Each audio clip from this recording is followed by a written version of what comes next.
ദൈവത്തിരുനാമത്തിന് മഹത്വമുണ്ടാകട്ടെ. G of good news Christian ചാനലിലേക്ക് എല്ലാവർക്കും യേശുക്രിസ്തുവിന്റെ നാമത്തിൽ സ്നേഹവന്ദനത്തെ അറിയിക്കട്ടെ. ഈ വീഡിയോ നിങ്ങൾ ആദ്യമായിട്ടാണ് കാണുന്നതെങ്കിൽ ഈ ചാനൽ സബ്സ്ക്രൈബ് ചെയ്യുക, വീഡിയോ മറ്റുള്ളവരിലേക്ക് ഷെയർ ചെയ്യുക. കഴിഞ്ഞ ദിവസം പുന്നല എന്ന് പറയുന്ന സ്ഥലത്ത് ഗോസ്പൽ മിനിസ്ട്രീസിൻ്റെ ഒരു കൺവെൻഷൻ പ്രസംഗം നടക്കുകയുണ്ടായി. ആ കൺവെൻഷൻ പ്രസംഗവേദിയിൽ നമ്മുടെ ബഹുമാനപ്പെട്ട ഗതാഗത വകുപ്പ് മന്ത്രി ശ്രീ ഗണേഷ് കുമാർ സാറ് വിശ്വാസികൾക്കും പാസ്റ്റർമാർക്കുമായിട്ട് ഒരു സന്ദേശം അവിടെ കൊടുക്കുന്നത് നമ്മളെല്ലാവരും കേൾക്കുകയുണ്ടായി. ഇതിനെക്കുറിച്ച് വിശുദ്ധ തിരുവെഴുത്ത് എന്താണ് പറയുന്നത് എന്ന് ഒന്ന് ചിന്തിക്കുവാൻ തക്കവണ്ണം ദൈവകൃപയിൽ ശരണപ്പെടുകയാണ്. കർത്താവായ യേശുക്രിസ്തു കാണിച്ചെന്ന ചില മാതൃക എന്ന് പറയുന്നത്, യേശുക്രിസ്തു സഭയെക്കുറിച്ചൊക്കെ സംസാരിക്കുമ്പോൾ ആ സഭയുടെ നല്ല ഗുണങ്ങളെക്കുറിച്ച് ആദ്യം പറയാറുണ്ട്. അതിനുശേഷം മാത്രമേ സഭയുടെ ഏതെങ്കിലും പോരായ്മകൾ കർത്താവ് ചൂണ്ടിക്കാണിച്ചിട്ടുള്ളൂ. അത് നമുക്കെല്ലാവർക്കും സ്വീകരിക്കാവുന്ന ഒരു നല്ല മാതൃകയാണ്. ശ്രീ ഗണേഷ് കുമാർ സാറ് എന്ന് പറയുന്ന വ്യക്തി, അദ്ദേഹത്തിൻ്റെ ചില നല്ല ക്വാളിറ്റീസ് ഞാൻ പ്രാരംഭമായിട്ട് പറയുവാൻ തക്കവണ്ണം ആഗ്രഹിക്കുകയാണ്. ഈ വീഡിയോ നിങ്ങൾ സ്കിപ്പ് ചെയ്യാതെ കാണുക. അപ്പോഴാണ് നിങ്ങൾക്കിതിൻ്റെ ശരിയായുള്ള പൊരുളുകൾ മനസ്സിലാക്കുവാനായിട്ട് സാധിക്കുകയുള്ളൂ. ഒരു വ്യക്തി എന്നുള്ള നിലയിലും രാഷ്ട്രീയക്കാരെന്നുള്ള നിലയിലും ശ്രീ ഗണേഷ് കുമാർ സാറിനെ നാം വിലയിരുത്തുമ്പോൾ അദ്ദേഹത്തിൻ്റെ ശൈലി വളരെ മികച്ചതാണെന്ന് നമുക്ക് മനസ്സിലാക്കുവാനായിട്ട് സാധിക്കും. ഒരു മികച്ച ഭരണാധികാരിയാണ് അദ്ദേഹം. കാരണം വളരെ മോശമായി താഴേക്ക് പോയിക്കൊണ്ടിരുന്ന ഗതാഗത KSRTC വകുപ്പിനെ വളരെ പ്രതിസന്ധിയിലായ ആ സ്ഥാപനത്തെ, അതായത് ജീവനക്കാർക്ക് ശമ്പളം കൊടുക്കാൻ കഴിയുന്നില്ല, വിരമിച്ച ജീവനക്കാർക്ക് പെൻഷൻ കൊടുക്കാൻ കഴിയുന്നില്ല, അങ്ങനെ അതിഭയങ്കരമായ നിലയിൽ തകർന്ന് താഴേക്ക് പോയിക്കൊണ്ടിരിക്കുന്ന ആ പ്രസ്ഥാനത്തെ കരപിടിച്ച് കയറ്റിയത് ബഹുമാനപ്പെട്ട ഗതാഗത വകുപ്പ് മന്ത്രി ശ്രീ ഗണേഷ് കുമാർ സാറിൻ്റെ പ്രത്യേകമായ ചില ശൈലിയാണ് എന്ന് നമുക്ക് മനസ്സിലാക്കുവാനായിട്ട് സാധിക്കും. അദ്ദേഹം കൈക്കൊണ്ട ചില തീരുമാനങ്ങളെന്ന് പറയുന്നത്, അനാവശ്യമായ ചെലവുകൾ അദ്ദേഹം കുറച്ചു, പുതിയ പരിഷ്കാരങ്ങളെ കൊണ്ടുവന്നു, മദ്യപിച്ച് വാഹനമോടിക്കുന്നത് നിർത്തി. അതൊരു ജനകീയമായ നിലയിലേക്ക് കൊണ്ടുവന്നു കഴിഞ്ഞപ്പോൾ ജനങ്ങൾ അതിനെ ഏറ്റെടുക്കുകയും വളരെ തകർച്ചയിലേക്ക് പോയ ആ പ്രസ്ഥാനത്തെ ഉയർച്ചയിലേക്ക് കൊണ്ടുവരുവാൻ സാധിക്കുകയും ഇന്ന് കൃത്യമായിട്ട് ജീവനക്കാർക്ക് ശമ്പളം ലഭിക്കുന്നു, പെൻഷൻ മുടങ്ങാതെ വിരമിച്ചു പോയ ആളുകൾക്ക് പെൻഷൻ ലഭിച്ചുകൊണ്ടിരിക്കുകയും ചെയ്യുന്നു എന്ന് നമുക്ക് കാണുവാനായിട്ട് സാധിക്കും. കഴിഞ്ഞ 25 വർഷമായിട്ട് അദ്ദേഹം പത്തനാപുരത്തെ MLA ആണ്. പത്തനാപുരത്ത് അദ്ദേഹം ചെയ്യുന്ന കാര്യങ്ങളെക്കുറിച്ച് നമ്മൾ ഗൂഗിളിൽ സെർച്ച് ചെയ്ത് കഴിഞ്ഞാൽ ഒത്തിരി വികസന പ്രവർത്തനങ്ങൾ അദ്ദേഹം ചെയ്യുന്നതായിട്ട് നമുക്ക് മനസ്സിലാക്കുവാനായിട്ട് സാധിക്കും. സാധുക്കളായിട്ടുള്ള ആളുകൾക്ക് വീട് വെച്ച് കൊടുക്കുന്നു, അനേക രോഗികൾക്ക് ചികിത്സാ സഹായങ്ങൾ ഏർപ്പെടുത്തി കൊടുക്കുന്നു. അവിടുത്തെ റോഡ് വികസനമൊക്കെ മാതൃകാപരമായ രീതിയിൽ നടന്നുകൊണ്ടിരിക്കുന്നു എന്ന് നമുക്ക് കാണുവാനായിട്ട് സാധിക്കും. താൻ പ്രതിനിധീകരിക്കുന്ന ആ മണ്ഡലത്തിലെ ജനങ്ങളുമായിട്ട് അദ്ദേഹത്തിന് അത്രയ്ക്കും ഒരു ആത്മബന്ധം അദ്ദേഹം അവിടെ വളർത്തിയെടുത്തിട്ടുണ്ട്. അത് ജാതി മത ഭേദമന്യേ ആർക്കും അദ്ദേഹം ആ നിലയിൽ മുഖം നോക്കാതെ സഹായം ചെയ്യുകയും നീതിക്ക് വേണ്ടി നിൽക്കുകയും ചെയ്യുന്നു എന്നുള്ളത് എല്ലാവർക്കും അറിയാവുന്ന ഒരു കാര്യമാണ്. രാഷ്ട്രീയത്തിനപ്പുറം വ്യക്തിപരമായ ഒരു നിലയിൽ അദ്ദേഹം അത് പ്രവർത്തിച്ചുകൊണ്ട് വരുന്നു. ജീവകാരുണ്യ പ്രവർത്തനങ്ങളെല്ലാം വളരെ സജീവമായിട്ട് അദ്ദേഹം മുന്നോട്ട് വരുന്നു എന്ന് നമുക്ക് കാണുവാനായിട്ട് സാധിക്കും. അതുകൂടാതെ അദ്ദേഹത്തിന് ഗണേശം ചാരിറ്റബിൾ ട്രസ്റ്റ് എന്ന് പറയുന്ന ഒരു ട്രസ്റ്റുണ്ട്. അത് മുഖാന്തരവും വ്യക്തിപരമായും അദ്ദേഹം ഇങ്ങനെയുള്ള അനേക ചാരിറ്റി പ്രവർത്തനങ്ങൾ നടത്തുന്നു എന്നുള്ളത് വളരെ പ്രശംസനീയമായ ഒരു കാര്യമാണ്. KSRTCയിൽ അദ്ദേഹം വിപ്ലവകരമായ ചില മാറ്റങ്ങൾ വരുത്തുകയുണ്ടായി. ഇന്ത്യയിൽ ആദ്യമായി AI നിർമ്മിത ബുദ്ധി ഉപയോഗിച്ച് ബസ് ഷെഡ്യൂളിംഗ് അദ്ദേഹം നടപ്പിലാക്കി. സമ്പൂർണ്ണ ഡിജിറ്റലൈസേഷൻ കൊണ്ടുവന്നു. അത്യാധുനിക രീതിയിലുള്ള ബസ്സുകൾ KSRTCയിൽ അദ്ദേഹം കൊണ്ടുവരികയുണ്ടായി. ലാഭകരമായ രീതിയിൽ ഡ്രൈവിംഗ് സ്കൂളുകൾ ആരംഭിച്ചു. കൃത്യമായി ജീവനക്കാർക്ക് ശമ്പളവും പെൻഷനും എല്ലാം കൊടുക്കുവാൻ ഇതൊക്കെ ഒരു കാരണമായിട്ട് തീർന്നു എന്ന് നമുക്ക് മനസ്സിലാക്കുവാനായിട്ട് സാധിക്കും. ഒരു മനുഷ്യൻ എന്നുള്ള നിലയിൽ അദ്ദേഹം ദൈവമല്ലല്ലോ, അദ്ദേഹത്തിനും ന്യൂനതകളും തെറ്റുകളും എല്ലാം പറ്റിയിട്ടുണ്ട്. എന്നാൽ ഒരു മന്ത്രി എന്ന നിലയിൽ, ഒരു MLA എന്ന നിലയിൽ അദ്ദേഹം ഒരു നല്ല ഭരണകർത്താവാണ് എന്നുള്ളത് വളരെ എടുത്തു പറയേണ്ട ആവശ്യം നമുക്കുണ്ട്. ഇന്നലെ അദ്ദേഹം പുന്നല കൺവെൻഷനിൽ നടത്തിയ പ്രസംഗത്തിൽ ദൈവസ്നേഹത്തെക്കുറിച്ച് സംസാരിക്കുകയുണ്ടായി. ദൈവം സ്നേഹമാണ്, അതിന് യാതൊരു സംശയവുമില്ല. ദൈവസ്നേഹമെന്ന് പറയുന്നത് അത് വളരെ ആഴത്തിലുള്ളതാണ്. നമുക്കൊന്നും ചിന്തിക്കുവാൻ കഴിയുന്നതിനേക്കാളും ആഴത്തിലുള്ളതാണ്. അദ്ദേഹം പറഞ്ഞ എല്ലാ വിഷയത്തിലേക്കും ഞാൻ പോകുന്നില്ല. ഭരണാധികാരികളും വിശ്വാസികളും ബൈബിളും എന്ത് പറയുന്നു എന്നുള്ളത് നമുക്ക് നോക്കാം. ഭരണാധികാരികളെക്കുറിച്ച് ബൈബിൾ എന്ത് പറയുന്നു എന്ന് നമുക്ക് നോക്കാം. റോമർക്ക് എഴുതിയ ലേഖനം 13-ാം അധ്യായത്തിൻ്റെ 1-ാമത്തെ വാക്യം, ഏത് മനുഷ്യനും ശ്രേഷ്ഠാധികാരങ്ങൾക്ക് കീഴടങ്ങട്ടെ, ദൈവത്താലല്ലാതെ ഒരധികാരവുമില്ലല്ലോ, ഉള്ള അധികാരമോ ദൈവത്താൽ നിയമിക്കപ്പെടുന്നു. ഇവിടെ ഏതൊരു ഭരണാധികാരി ഭരണത്തിലേറിയാലും അതിൻ്റെ മുകളിൽ ദൈവത്തിൻ്റെ ഒരു കൺട്രോളിംഗ് ഉണ്ട്. അതിന് യാതൊരു സംശയമുണ്ട്. BJP ഭരണത്തിൽ വന്നാലും കമ്മ്യൂണിസ്റ്റ് ഭരണത്തിൽ വന്നാലും കോൺഗ്രസ് ഭരണത്തിൽ വന്നാലും ഇതെല്ലാം നിയന്ത്രിക്കുന്നത് ദൈവത്തിൻ്റെ നിയന്ത്രണത്തിലാണ്. ഈ കോടാനുകോടി നക്ഷത്രങ്ങളെയും ഈ പ്രപഞ്ചത്തെ മുഴുവൻ ദൈവം തൻ്റെ കൃത്യമായ നിയന്ത്രണത്തിലൂടെ നടത്തുന്നതുകൊണ്ട് കോടാനുകോടി നക്ഷത്രങ്ങൾ തമ്മിൽ ചലിക്കുകയും മുന്നോട്ട് പോവുകയെല്ലാം ചെയ്യുമ്പോൾ അത് തമ്മിൽ കൂട്ടിയിടിച്ച് അപകടങ്ങളൊന്നും ഉണ്ടാകാതെ അതിനെ കൃത്യമായ ഭ്രമണ ദിശയിലൂടെ അതിനെല്ലാം നടത്തിക്കൊണ്ടിരിക്കുന്ന അതേ ദൈവം തന്നെയാണ് ഈ ഭൂമിയിലും തൻ്റെ ചരട് വലിച്ചുകൊണ്ടിരിക്കുന്നത്. ദൈവത്താലല്ലാതെ ഒരധികാരവും ഈ ഭൂമിയിലില്ല. അപ്പോൾ ഏത് മനുഷ്യനും ശ്രേഷ്ഠാധികാരങ്ങൾക്ക് കീഴടങ്ങട്ടെ. അപ്പോൾ നമുക്ക് ദൈവം ആക്കി വെച്ചിരിക്കുന്ന മനുഷ്യനാൽ തിരഞ്ഞെടുക്കപ്പെട്ടതാണെങ്കിലും ആ ഭരണാധികാരി എന്ന നിലയിൽ അതിൻ്റെ നിയന്ത്രണം, അതിൻ്റെ നിയമനം ദൈവത്താൽ തന്നെ വരുന്നതാണ്. ആ ഭരണാധികാരിയെ ബഹുമാനിക്കേണ്ട ഉത്തരവാദിത്തം ഈ ഒരു ആ ഭരണ സംവിധാനത്തിന് കീഴിലുള്ള ജനങ്ങളെന്നുള്ള നിലയിൽ നമുക്ക് വളരെയധികം ഉണ്ട് എന്നുള്ളത് സംശയമില്ലാത്തൊരു കാര്യമാണെന്ന് തിരുവെഴുത്ത് നമ്മെ പഠിപ്പിക്കുന്നു. മറ്റൊരു കാര്യം, ഈ ഭരണാധികാരികൾക്ക് വേണ്ടി പ്രാർത്ഥിക്കണമെന്ന് പൗലോസ് നമ്മളെ പ്രബോധിപ്പിക്കുന്നുണ്ട്. 1 തിമോഥെയോസ് 2-ാം അധ്യായത്തിൽ വിശേഷാൽ രാജാക്കന്മാർക്കും സകല അധികാരസ്ഥന്മാർക്കും വേണ്ടി യാചനയും പ്രാർത്ഥനയും പക്ഷപാതവും സ്തോത്രം ചെയ്യണമെന്ന് ഞാൻ സകലത്തിനു മുമ്പേ പ്രബോധിപ്പിക്കുന്നു. ഈ ഒരു വചനം അദ്ദേഹവും ആ കൺവെൻഷൻ വേദിയിലെടുത്ത് പ്രസംഗിക്കേണ്ടായി. അദ്ദേഹത്തിനറിയാം ഒരുപക്ഷെ അദ്ദേഹത്തിന് വേണ്ടി പ്രാർത്ഥിക്കുന്ന കുറച്ച് വിശ്വാസികളായിട്ടുള്ള ക്രിസ്ത്യൻ സമൂഹമുണ്ട് എന്ന് അദ്ദേഹത്തിനറിയാം. കർത്താവിൻ്റെ ഒരു സ്നേഹവും കരുണയും അദ്ദേഹത്തിന് പിന്തുടരുന്നുണ്ട് എന്നും അദ്ദേഹം മനസ്സിലാക്കിയിട്ടുണ്ട്. മുൻപ് തൻ്റെ പ്രതിസന്ധി ഘട്ടത്തിൽ താൻ സമാധാനമില്ലാതിരുന്നപ്പോൾ ദൈവത്തെ അറിയുവാനും യേശുവിനെ മനസ്സിലാക്കുവാനും യേശുവിനെ അറിയുവാനും യേശു മുഖാന്തരം സമാധാനം ലഭിക്കുവാനും സാധിച്ചു എന്നുള്ളത് അദ്ദേഹത്തിൻ്റെ ഒരു മുൻ പ്രസംഗത്തിൽ ഞാൻ കേട്ടിട്ടുണ്ട്.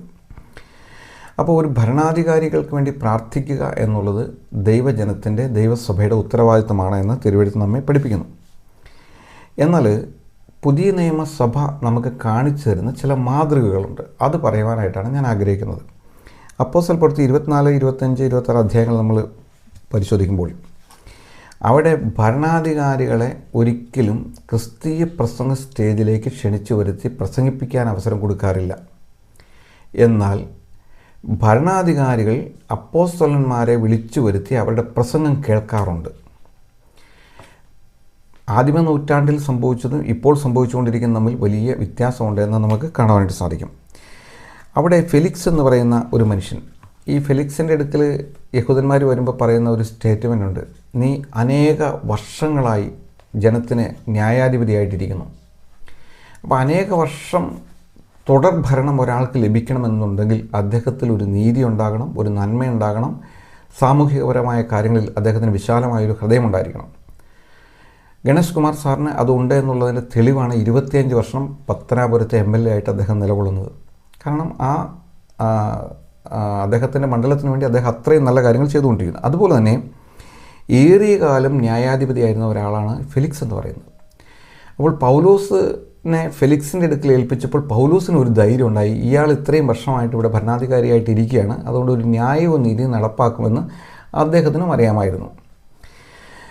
പൗലോസിനെക്കുറിച്ച് വിസ്താരമെല്ലാം കഴിച്ചപ്പോൾ തെറ്റുകാരനല്ല പൗലോസ്, അദ്ദേഹം ഒരു മാർഗത്തെക്കുറിച്ച് പറഞ്ഞതേ ഉള്ളൂ, അല്ലാതെ വേറെ കുഴപ്പങ്ങളോ കലഹങ്ങളോ ഒന്നും ഉണ്ടാക്കിയിട്ടുള്ള ആളല്ല എന്ന് മനസ്സിലാക്കിയിട്ട് പോലും പൗലോസിനെ ഈ ഫെലിക്സ് തടവിലിട്ടിട്ട് പോയി. ഈ തടവിലിട്ടിട്ട് പോകുമ്പോഴും അദ്ദേഹം ഒരു കരുണ കാണിച്ചു. അദ്ദേഹം പറഞ്ഞു, ജയിൽ മേധാവികളോട് പറഞ്ഞു അദ്ദേഹത്തിനോട് ദയ കാണിക്കണം, അദ്ദേഹത്തിൻ്റെ ശിഷ്യന്മാർ വന്ന് അദ്ദേഹത്തെ സഹായിക്കുകയാണെങ്കിൽ അതിലൊന്നും തടസ്സം നിങ്ങൾ നിൽക്കണ്ട, അദ്ദേഹം അത് ചെയ്തോട്ടെ എന്ന് അദ്ദേഹത്തിന് അത് അനുമതി കൊടുക്കണമെന്ന് പറഞ്ഞിട്ട് അദ്ദേഹം പോയി. എന്നാൽ കുറച്ച് നാൾ കഴിഞ്ഞപ്പോൾ ഇദ്ദേഹത്തിനൊരാഗ്രഹം, ഫെലിക്സിനൊരാഗ്രഹം, പൗലോസിനെ വിളിച്ചു വരുത്തി ഇവൻ്റെ യേശുക്രിസ്തുവിലെ വിശ്വാസത്തെക്കുറിച്ചുള്ള പ്രസംഗം ഒന്ന് കേൾക്കണം. ഫെലിക്സിൻ്റെ ഭാര്യ ഒരു യഹൂദ സ്ത്രീയാണ്. ആ സ്ത്രീയെയും വിളിച്ചുകൊണ്ട് പൗലോസിൻ്റെ പ്രസംഗം കേൾക്കുവാനായിട്ട് ഇവർ രണ്ടുപേരും കൂടി അവിടെ വന്നിരുന്നു. അങ്ങനെ അവിടെ വന്നിരിക്കുമ്പോൾ പൗലോസ് തൻ്റെ വിശ്വാസത്തെക്കുറിച്ചെല്ലാം പറഞ്ഞ കൂട്ടത്തിൽ നീതിയെക്കുറിച്ചും ഇന്ദ്രിയ ജയത്തെക്കുറിച്ചും വരുവാനുള്ള ന്യായവിധിയെക്കുറിച്ചും പൗലോസ് പ്രസംഗിച്ചു. ഇന്ന് നമ്മളധികം കേൾക്കാത്ത പ്രസംഗങ്ങളാണ് നീതി, ഇന്ദ്രിയജയം, അതുപോലെ വരുവാനുള്ള ന്യായവിധി. ഇത് പൗലോസ് തടവുകാരനായിരുന്നിട്ട് പോലും പ്രസംഗം കേൾക്കുവാനായിട്ട് ഈ ന്യായാധിപതിയായ മനുഷ്യൻ പൗലോസിനെ വിളിച്ചു വരുത്തി ഈ പ്രസംഗം കേട്ടുകൊണ്ടിരുന്നപ്പോൾ നീതിയെക്കുറിച്ച് പറഞ്ഞ കാര്യങ്ങളും ന്യായവിധിയെക്കുറിച്ച് പറഞ്ഞ കാര്യങ്ങളും ഇന്ദ്രിയജയത്തെക്കുറിച്ച് പറഞ്ഞ കാര്യങ്ങളും കേട്ടപ്പോൾ ഇയാൾ ഭയപരവശനായിപ്പോയി. ദൈവത്തിൻ്റെ പരിശുദ്ധാത്മാവ് ശക്തിയോടെ ദൈവത്തിൻ്റെ വചനത്തെ പ്രസ്താവിച്ചപ്പോൾ ഭരണാധികാരി നടുങ്ങി. അദ്ദേഹം പറഞ്ഞു, തൽക്കാലം നമുക്ക് പോകാം. കാരണം അദ്ദേഹത്തിന് അവിടെ ഇരിക്കാൻ പറ്റുന്നില്ല. ഈ പൗലോസ് അപ്പോസ്തലൻ്റെ പ്രസംഗം കേട്ടിട്ട് അവിടെ ഇരിക്കാൻ പറ്റില്ല. ഇദ്ദേഹത്തിനെക്കുറിച്ച്, ഈ ന്യായാധിപതിയെക്കുറിച്ച് ജനത്തിനിടയിൽ നല്ലൊരു മതിപ്പുണ്ട്. അതുകൊണ്ടാണ് ഏറിയ നാൾ അയാൾ ഒരു ന്യായാധിപതിയായിട്ട് അവിടെ ഇരുന്നത്. അവിടെ യഹൂദന്മാർ വന്നിട്ട് അദ്ദേഹത്തിൻ്റെ അടുത്ത് പറയുന്ന വാർത്തകളൊക്കെ നമുക്ക് കേൾക്കുമ്പോൾ അതവിടെ മനസ്സിലാക്കുവാനായിട്ട് സാധിക്കും. അപ്പോസ്തലപ്രവൃത്തി 24-ാം അധ്യായത്തിൻ്റെ അവിടെ അതിൻ്റെ 3 മുതലുള്ള വാക്യങ്ങൾ വായിക്കുമ്പോൾ, രാജശ്രീ ഫെലിക്സേ, നീ മുഖാന്തരം ഞങ്ങൾ വളരെ സമാധാനം അനുഭവിക്കുന്നു. ആ ജനം ഈ ന്യായാധിപതി വന്നതിന് ശേഷം വളരെ സമാധാനം അനുഭവിക്കുകയാണ്. നിൻ്റെ പരിപാലനങ്ങൾ ഈ ജാതിക്ക് ഏറിയ ഗുണീകരണങ്ങൾ സാധിച്ചിരിക്കുന്നതും ഞങ്ങൾ എപ്പോഴും എല്ലായിടത്തും പൂർണ്ണ നന്ദിയോടും കൂടെ അംഗീകരിക്കുന്നു. എങ്കിലും നിന്നെ അധികം അസഹ്യപ്പെടുത്തരുതെന്ന് വെച്ച് ക്ഷമയുടെ ചുരുക്കത്തിൽ ഞങ്ങളുടെ അന്യായം കേൾപ്പിക്കട്ടെ എന്ന് പറഞ്ഞിട്ടാണ് പൗലോസിനെ അവിടെ കൊണ്ടുവരുന്നത്. അപ്പോൾ ഈ മനുഷ്യൻ വളരെ ജനത്തിൻ്റെ മുൻപാകെ വളരെ ന്യായമുള്ളവനും നീതിയുള്ളവനായിട്ടാണ് ജനം അദ്ദേഹത്തെ വിലയിരുത്തുന്നത്. എന്നാൽ പൗലോസ് അപ്പോസ്തലൻ ദൈവനീതിയെക്കുറിച്ചും ഇന്ദ്രിയജയത്തെക്കുറിച്ചും വരുവാനുള്ള ന്യായവിധിയെക്കുറിച്ചും പ്രസംഗിച്ചപ്പോൾ ജനത്തിൻ്റെ ഈ പ്രശംസയെല്ലാം പിടിച്ചുപറ്റിയ ഈ ബഹുമാന്യനായ ഫെലിക്സ് ഭയപരവശനായി. അവൻ പറഞ്ഞു, തൽക്കാലം നിർത്ത്, ശരി, ഇവിടെ സ്റ്റോപ്പ് ചെയ്തിട്ട് നമുക്ക് പിന്നീട് ഒരിക്കൽ കേൾക്കാമെന്ന് പറഞ്ഞ് അദ്ദേഹം പോകുന്നത് നമുക്ക് കാണാനായിട്ട് സാധിക്കും. ഞാൻ പറഞ്ഞു വരുന്നത്, പ്രസംഗം കേൾക്കാൻ മന്ത്രിമാർ കൺവെൻഷൻ ഗ്രൗണ്ടുകളിലേക്ക് വരണം. അല്ലാതെ മന്ത്രിമാരുടെ പ്രസംഗം കേൾക്കാൻ നാം കൺവെൻഷൻ ഗ്രൗണ്ടുകളിലേക്ക് അവരെ ക്ഷണിക്കുകയല്ല വേണ്ടത്. ഇത് തിരുവെഴുത്ത് നമ്മെ പഠിപ്പിച്ചു തരുന്ന ഒരു പാഠമാണ്. ഒരുപക്ഷെ അദ്ദേഹത്തെ പോലെ ധൈര്യത്തോടെ ആധികാരികതയോടെ പ്രസംഗിക്കാൻ പ്രാപ്തരായിട്ടുള്ള ആളുകൾ ഒരുപക്ഷെ അവിടെ ഉണ്ടാകുകയില്ല എന്ന് വേണം മനസ്സിലാക്കുവാനായിട്ട്. അങ്ങനെ ഉണ്ടായിരുന്നു എങ്കിൽ അദ്ദേഹം ആ സ്റ്റേജിലോ അല്ലെങ്കിൽ അതിൻ്റെ ഗ്രൗണ്ടിലോ ഓഡിറ്റോറിയത്തിലോ വന്നിരുന്ന് അവിടെ പ്രസംഗിക്കുന്ന അഭിഷിക്തന്മാരുടെ പ്രസംഗം അദ്ദേഹം കേൾക്കുമായിരുന്നു. അങ്ങനെയായിരുന്നു ആ സഭയുടെ രീതി മുന്നോട്ട് പോകേണ്ടത്. ഇതിനെക്കുറിച്ച് എതിർവാദങ്ങളൊക്കെ ഉണ്ടായേക്കാം. ഞാൻ തിരുവെഴുത്തിൽ നിന്ന് ദൈവം എനിക്ക് മനസ്സിലാക്കി തന്ന കാര്യങ്ങളാണ് ഞാനിവിടെ പറയുന്നത്. പുതിയ നിയമ സഭയിലുണ്ടായിരുന്ന കാര്യങ്ങൾ തന്നെ അനുവർത്തിക്കണമെന്നാണ് കർത്താവ് നമ്മെക്കുറിച്ച് ആഗ്രഹിക്കുന്നത്. യേശുക്രിസ്തു ഇന്നലെയും ഇന്നും എന്നേക്കും അനന്യനാണ്. അവനോ അവൻ്റെ വചനത്തിനോ മാറ്റങ്ങളൊന്നുമില്ല. അതുകൊണ്ട് നാം ഈ നല്ല ഒരു മന്ത്രിയാണ് അദ്ദേഹം. വളരെ ആദരിക്കത്തക്ക, ബഹുമാനിക്കത്തക്ക ഒരു മന്ത്രിയാണ്. അദ്ദേഹത്തിൻ്റെ പ്രവർത്തന ശൈലിയും അദ്ദേഹത്തിൻ്റെ ജനങ്ങളോടുള്ള സഹാനുഭൂതിയും കാരുണ്യ പ്രവർത്തനങ്ങളും എല്ലാം പ്രശംസനീയമാണ്. അപ്പോൾ തന്നെ തിരുവെഴുത്തുമായിട്ടുള്ള ബന്ധങ്ങളെ ഞാനൊന്ന് ഓർമ്മപ്പെടുത്തിയെന്നേ ഉള്ളൂ.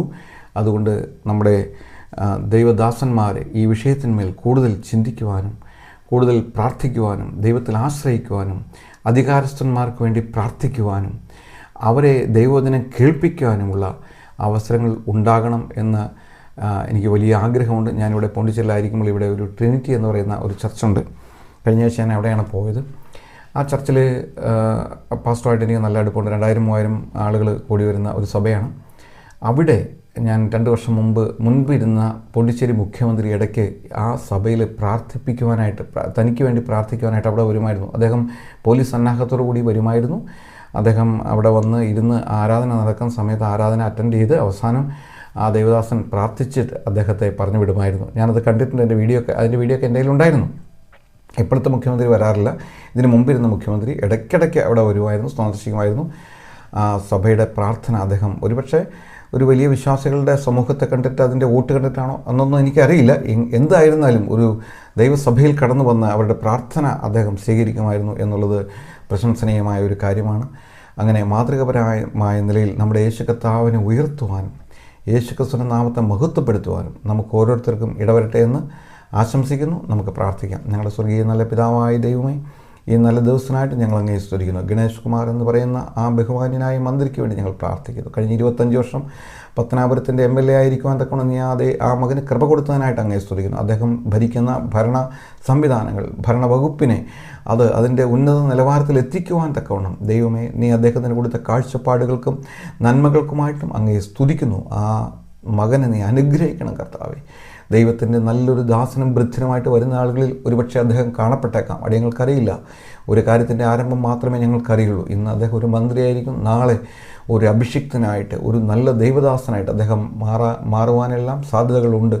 അതൊക്കെ ഓർത്ത് പ്രാർത്ഥിക്കുന്നു കർത്താവേ. ദൈവമേ, പഴയ ആദിമകാല അപ്പോസ്തലന്മാർ കാണിച്ചു തന്ന മാതൃകപ്രകാരമുള്ള സഭകളും ദൈവജനവും ഉയർത്തെഴുന്നേൽക്കുവാൻ തക്കവണ്ണം, ഉണർവുണ്ടാകുവാൻ തക്കവണ്ണം ഞങ്ങൾ അങ്ങയോട് പ്രാർത്ഥിക്കുന്നു കർത്താവ്. ഇന്ന് വചനം കേട്ട മക്കളൊക്കെ നീ അനുഗ്രഹിക്കണമേ കർത്താവേ.